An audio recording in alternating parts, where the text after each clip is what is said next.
They can do all they want, but until there's a camera in every patient's room, which is unlikely to ever happen, drugs will be diverted.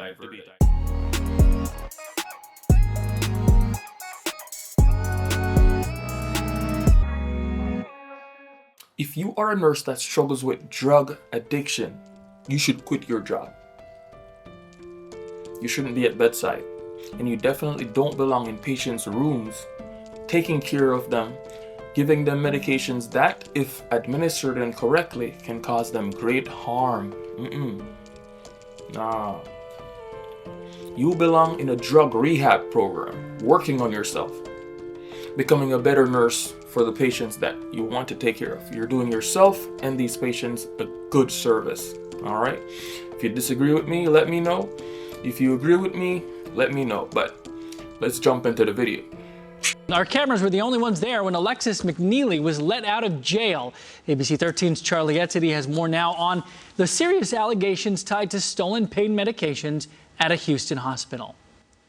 Investigators allege that McNeely stole pain narcotics multiple times back in April and May, and court documents state that the incidents were captured on camera and that in one situation she was actually seen injecting the drugs into her own body.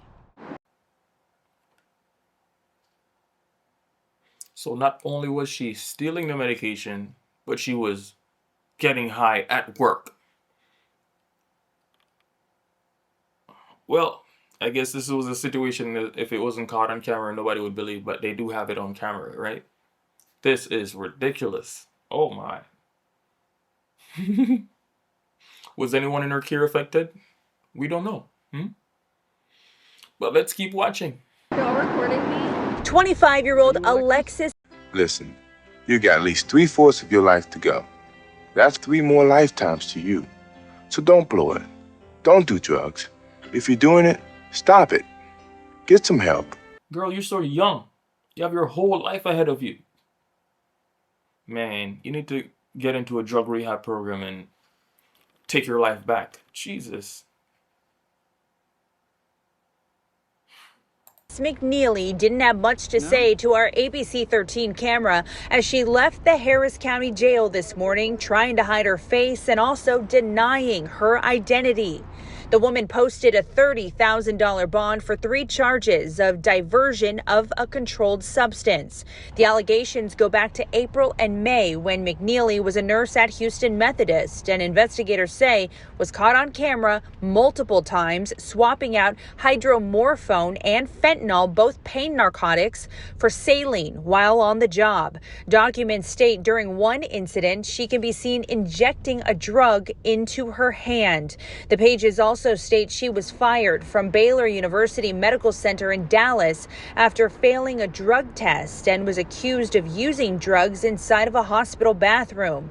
Meanwhile, Houston Methodist has responded to McNeely's arrest, saying, quote, "This employee's conduct was unacceptable and never tolerated at Houston Methodist. The employee was fired immediately and law enforcement was notified. We have extensive safeguards in place to protect our patients." Wow.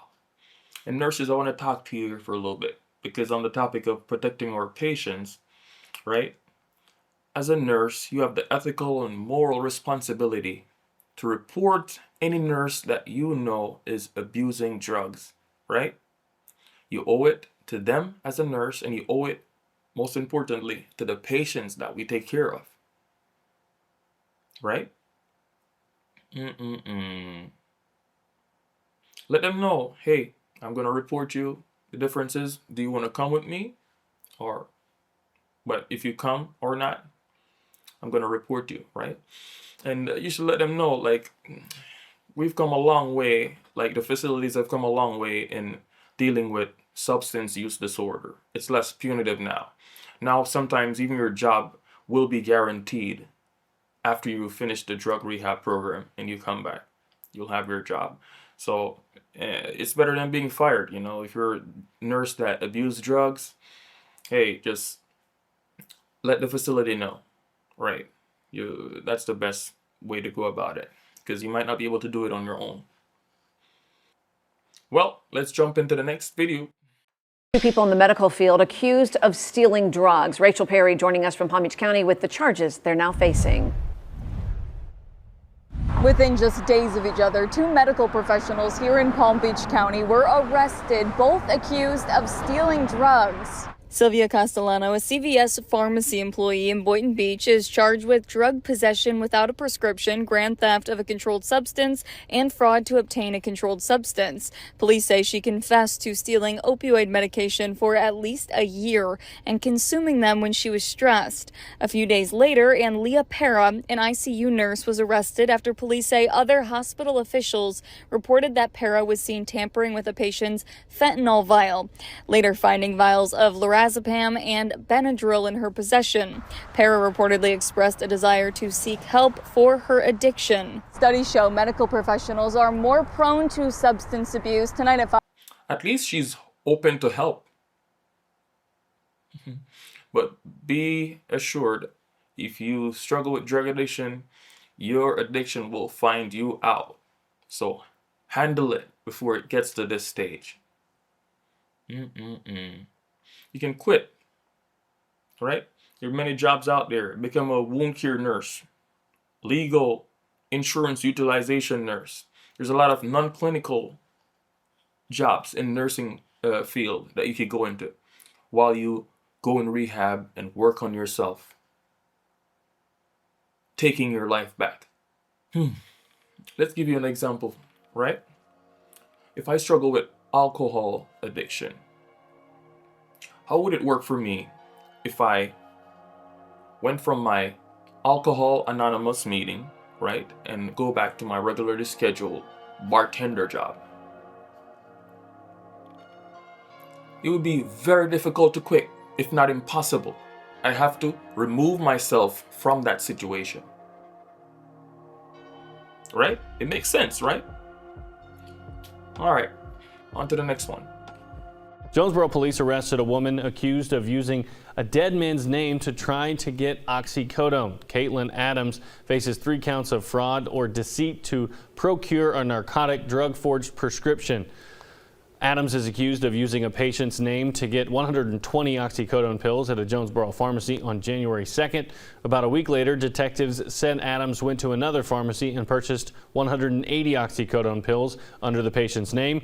The affidavit said she worked at a nursing home. The affidavit also said Adams was fired from the nursing home on January 1st. She is currently free on a $25,000 bond. The State Board of Nursing's website also states her license is under investigation. The extent that people will go to acquire drugs is ridiculous. But when it's a nurse, that hits home. You know what I mean? Like, man. So she's basically filling a dead man's prescription. She forged it, and then she went to fill it. And how was she able to acquire so much oxy? I don't know, maybe you guys know better, but can you get 100 oxys? I mean, per prescription, I guess? I don't know. It just seems excessive. I don't know. But yeah, guys, let me know. And I think it's up to, I think it's about 300. Yep, 300 oxy. That's a lot of oxys. Oh, man. Needs to do more to protect our most vulnerable.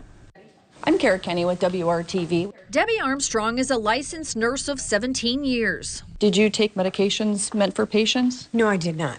She's worked in hospitals and nursing homes, most recently at the Waters of Indianapolis. It was here Armstrong is accused of diverting drugs meant for patients. What actually happened then? I have to investigate this. I have kept my records, so I know what I did and what I didn't do. An investigation by the Indiana Attorney General's office found Armstrong responsible for 19 discrepancies. Let's jump into some of the signs that you'll find with nurses who abuse drugs, right? Look, making excessive number of mistakes, including medication errors. And look down here, many corrections to the medication records.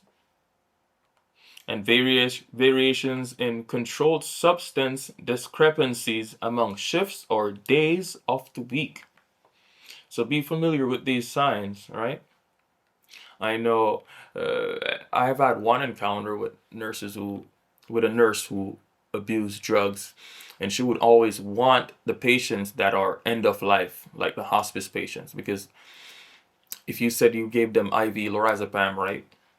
How would anyone know that the patient didn't receive that medication? Because they scanned it in the MAR and they said they administer it, but they didn't, right? So yeah, there's a lot of ways of diverting medication. So just look out, and that's why it's important. If you know a nurse that abuses drugs, then let your manager know. Alrighty. How would you feel if a nurse like overdosed in the bathroom, right? It's like you knew all along. You could have told the manager before it got this bad, right? Yeah. Involving controlled substances like oxycodone and hydrocodone. You're gonna hear those drugs, the name of those drugs a lot, because some of the most common drugs that are abused are oxycodone, hydrocodone, hydromorphone, and fentanyl. Also the benzos. Don't forget about the benzos: Ativan, Xanax, and Klonopin, Valium as well. Those are gonna be up there in the list of most abused drugs. 3 years ago, Armstrong admitted to license renewal fraud for making false statements on her application. She failed to disclose a 2019 arrest for public intoxication and failed to disclose she was terminated in 2019 from her job at a memory care facility. Any other discussions? In 2022, the state nursing board approved a settlement agreement with the state. Armstrong paid a $1,000 fine, and the next year, she started working at the Waters. So I had to pay a fine. And that's as easy as it gets. Do you think you should have been allowed to keep your nursing license? Yeah. Do you think she should have kept her license? No, I don't. We found the state nursing board has heard 200 complaints filed by the AG's office since 2024. 27% of those included engaging in fraud to obtain a license. Katie Feely sits in on those meetings. She's the chief executive officer at the Indiana State Nurses Association. Is a $1,000 fine pretty common for renewal fraud? Yes, it is common. Feely says some mistakes on renewal applications are unintentional. As for the issue of diverting drugs, the State Nurses Association recently aired a podcast about how nurses can get help with addiction. They are at high risk because they have access to medications. The Waters tipped off the Attorney General about Armstrong after firing her. Records show staff found her standing at the medication cart asleep, possibly under the influence, and picking at the skin on her face and arms. Do you plan on continuing to be a nurse? No, I've retired. Okay, can you see why some people might be concerned that you have had a nursing license? Yeah, I'm going to end this. And I'm sure the stress from being nurses, bad ratios, burnout, all that goes into why nurses end up abusing drugs. But there's, I guess what I'm trying to say, there's a better way to deal with stress, and there's also an unhealthy way to deal with stress. These people just chose the unhealthy way, and some of them is gonna end up in jail, and unfortunately, a lot of them are gonna end up hurting patients. So it's just sad. But yeah, on to the next video. From doctors who write prescriptions to themselves to nurses who steal medicine meant for patients. Drug diversion is a huge problem for the medical community. Our national investigative team uncovered hundreds of examples of medical providers disciplined for pushing pills in the wrong direction. Joss Sturman digs into how they slipped through the cracks and diverted. A consent order between nurse Ashley Dixon and the Virginia Board of Nursing shows Dixon diverted drugs for personal and unauthorized use while working at Carilion Roanoke Memorial Hospital in 2021 and 2022. According to the documents, Dixon also worked at Lewis Gale Hospital in Blacksburg and admitted to diverting opioids for personal use. The consent order goes on to say Dixon did not disclose to either hospital her previous employment with a senior living home and failed to tell them she was terminated on performance issues. Her nursing license was suspended in March 2023. An order between nurse Heidi L. Booth and the Virginia Board of Nursing shows her nursing license was suspended in 2020 after the Board of Nursing claimed she diverted opioids for personal and unauthorized use during her employment at Pheasant Ridge Nursing and Rehab Center in Roanoke and Centra Healthcare in Lynchburg. According to the documents, she was also employed with Lewis Gale, Carillion, and Interim Health. Both Lewis Gale and Carillion tell WDBJ7 the hospitals have safety procedures and reporting policies in place to prevent drug diversion from happening. That's a joke. Prevent drug diversion from happening.